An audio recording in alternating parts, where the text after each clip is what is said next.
Ever wonder what happens to a famous painting after it sells for millions at auction? One moment, a Van Gogh is under the spotlight, then it vanishes. Instead of hanging in a museum, it disappears into a world of secrecy and wealth. For many collectors, the thrill is in exclusive possession, a status symbol more powerful than any yacht. These private collections are vast, worth hundreds of billions, and often hidden from public view. When a masterpiece enters this world, it's removed from public conversation. Art historians can't study it, students can't be inspired, and the public can't admire it. The artwork becomes a prisoner of its own value, locked away from the world it was meant to enrich. So, where do these masterpieces go? Not just to billionaires' basement, they're whisked away to secret high-security vaults. These facilities are marvels of engineering, designed to protect art from theft, disaster, and time itself. The world of high-end art storage is an invisible network of bunkers and freeports, shaping what art we see and what we never will. It's a hidden world with a profound impact on our shared cultural heritage. Step inside a secret art vault and you'll find a climate-controlled fortress, more laboratory than storage unit.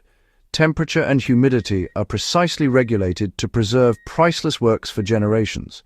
Security is extreme biometric scanners, motion sensors, and reinforced concrete vaults deep underground. Many of these vaults are in freeports, tax-neutral zones in places like Geneva or Singapore, where art can be traded and stored without ever entering the country. A painting can change hands on paper, never leaving the vault, making these facilities invisible marketplaces for the super-rich. Managing these collections is a clinical operation. Art handlers in white gloves, registrars tracking every piece, conservators on call. Artworks are treated as fragile assets, each given its own sterile space, waiting in the silent dark for their owner's next move. Here, art is safer than in most museums, but also more isolated. These bunkers are the final destination for much of our cultural legacy. Few will ever see inside, but their influence is enormous. How does a billionaire acquire a masterpiece for these vaults? It's rarely through public auction. Most major art deals happen in private, orchestrated with utmost secrecy. Art advisors, trusted insiders, navigate this world, connecting buyers and sellers through networks built on discretion. Deals are often initiated with a quiet word or a discreet message, not a formal offer. Layers of intermediaries, law firms, offshore companies, shield the true identities of buyers and sellers. Paintings are often purchased by anonymous corporations, making ownership nearly impossible to trace. This secrecy protects collectors, allows for flexible negotiations, and keeps transactions out of the public eye. For sellers, it's a way to quietly liquidate assets. For buyers, a chance to acquire legendary works that may never reach the open market. It's a sophisticated game of access and influence, played by a select few.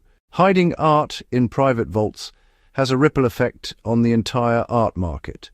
When a major work sells privately for a record price, it sets a new benchmark, even if the details are secret. This can inflate prices, making art less accessible to museums and smaller collectors. The secret market shapes which artists become legends and which remain whispers.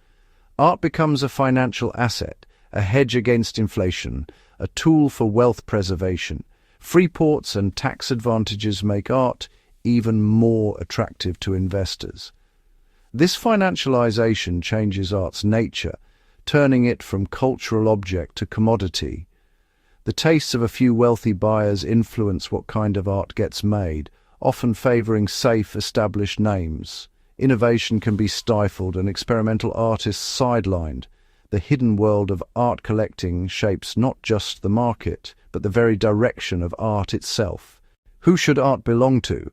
Private collectors have the right to buy and store masterpieces, but when art is hidden, we all lose something. Art is part of our shared human story, and locking it away denies the public inspiration and connection. Some collectors support museums and artists, but the privatization of culture raises tough ethical questions. Technology offers partial solutions. Digital archives, virtual galleries, and NFTs could make hidden art accessible in new ways.